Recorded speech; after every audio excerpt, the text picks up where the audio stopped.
ভাবছেন স্কুলের জন্য টিফিন বানাচ্ছি? না, একদমই না। আজকে আমি আমার জন্য ব্রেকফাস্ট রেডি করছি। সবসময় কি স্কুলের জন্যই বানাবো? নিজের জন্য তো কিছু বানাবো। নিজেও তো খাই সকালে ব্রেকফাস্ট। তো চলুন দেখাই আজকে আমি কী খাচ্ছি। তো আজকে ইডলি বাটার ঘরে ছিল, দোসা বাটার ঘরে ছিল, তো আমি বানিয়ে নিচ্ছি দোসা।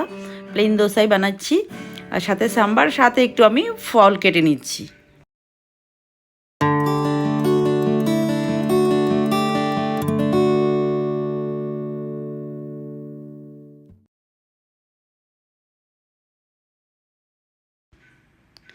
ভাবছেন তো এতগুলো ধোসা খাবো কি না? হ্যাঁ খাবো, ট্রাই করি যতটুকু খেতে পারি, আর ফলও নিয়েছি বেশ, দেখি কতটুকু খাই।